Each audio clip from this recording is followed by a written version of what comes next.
Do you believe it is the settled law of the land? Roe versus Wade is an important precedent of the Supreme Court. It was decided in 1973, so it's been on the books for a long time. It has been challenged on a number of occasions. It's a very important precedent. Is it the settled law of the land? It is a precedent.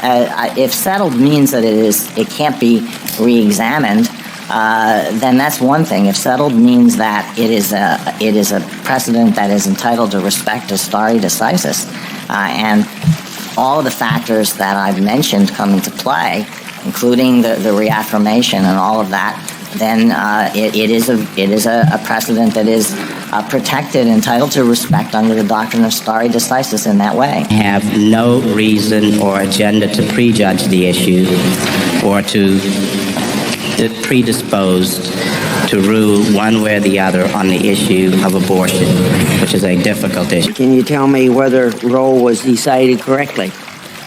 Senator, again, I would tell you that Roe versus Wade, decided in 1973, is a precedent of the United States Supreme Court. If I were to start telling you which are my favorite precedents or which are my least favorite precedents, or if I viewed precedent in that fashion, I would be tipping my hand and suggesting to litigants that I've already made up my mind about their cases. That's not a fair judge. One of the important things to keep in mind about Roe v. Wade is that it has been reaffirmed many times over the past 45 years, as you know. And most prominently, most importantly, reaffirmed in Planned Parenthood versus Casey in 1992. And as you well recall, Senator, I know when that case came up, the Supreme Court didn't just reaffirm it in passing. The court specifically went through all the factors of stare decisis in considering whether to overrule it. And the joint opinion of Justice Kennedy, Justice O'Connor, and Justice Souter at great length went through those factors. That was the question presented in the case. Could I interrupt you to say, since you mentioned stare decisis, and I sat on 9 of these hearings, and when the subject comes up, the person says, I will follow stare decisis, and they get confirmed, and then of course they don't. So I think knowing going into it, how you make a judgment on these issues is really important to our vote as whether to support you or not. Because I don't want to go back to those death tolls in this country. And I truly believe that women should be able to control their own reproductive systems within, obviously, some concern for a viable fetus. Mm-hmm. And I understand your point of view on that, Senator, and I understand how passionate and how deeply people feel about this issue. I understand the importance of the issue. I understand the importance that people attach to the Roe v. Wade decision, to the Planned Parenthood versus Casey decision. I don't live in a bubble. I understand. I live in the real world. I understand the importance of the issue. Well, my staff just passed me a note. Let me read it to you because I think it's a good... Have your views about whether Roe is settled precedent changed since you were in the Bush White House? My... Yes or no? Well, I'll tell you what my views... I'm not sure what it's referring to about Bush White House, but I will tell you what my view right now is, which is an important precedent of the Supreme Court that's been reaffirmed many times, but then and this is the point I want to make that I think is important, Planned Parenthood versus Casey reaffirmed Roe and did so by considering the stare decisis factors. So Casey now becomes a precedent on precedent. It's not as if it's just a run-of-the-mill case that was decided and never been reconsidered, but Casey specifically reconsidered it, applied the stare decisis factors, and decided to reaffirm it. That makes Casey a precedent on precedent. Is Roe a super precedent? How would you define super precedent?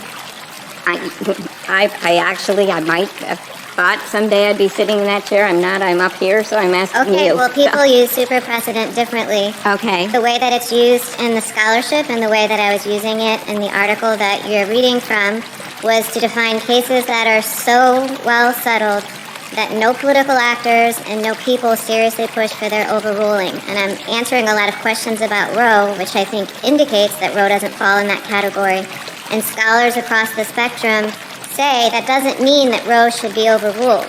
But descriptively, it does mean that it's not a case that everyone has accepted and doesn't call for its overruling. Okay, so here's what's interesting to me. You said that Brown is, and I know my time is running out, is a super precedent. That's something the Supreme Court has not even said, but you have said that.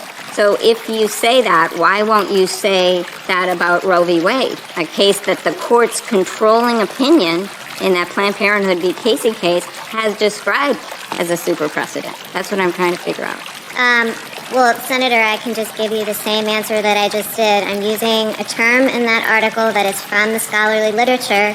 It's actually one that was developed by scholars who are, certainly not conservative scholars, who take a more progressive approach to the Constitution. And again, as Richard Fallon from Harvard said, Roe is not a super precedent because calls for its overruling have never ceased, but that doesn't mean that Roe should be overruled. It just means that it doesn't fall on the small handful of cases like Marbury versus Madison and Brown versus the board that no one questions anymore. Is United States v. Virginia military, is that super precedent? Senator Klobuchar, if you continue to ask questions about super precedents that aren't on the list of the super precedents that I discussed in the article that are well acknowledged in the constitutional law literature, every time you ask the question, I will have to say that I can't grade it. Okay.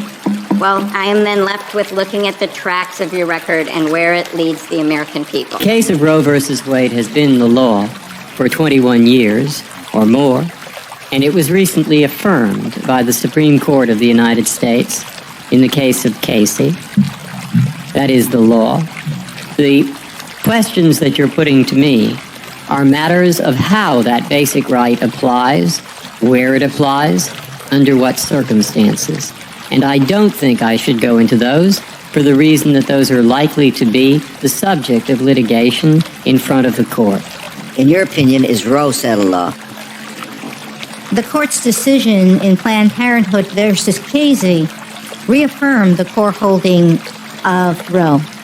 That is the precedent of the court and settled in terms of the holding of the court. Do you believe the Constitution requires that the health of the mother be protected in any statute restricting access to abortion? I do think that the continuing holding of Roe and Doe versus Bolton is that women's life and women's health have to be protected in abortion regulation. Your testimony read to this effect, and it's been widely quoted. Roe is the settled law of the land. Do you mean settled for you, settled only for your capacity as a circuit judge, or settled beyond that? Well, beyond that, it's settled as a precedent of the court, entitled to respect under principles of stare decisis. It is settled as a precedent of the court, yes.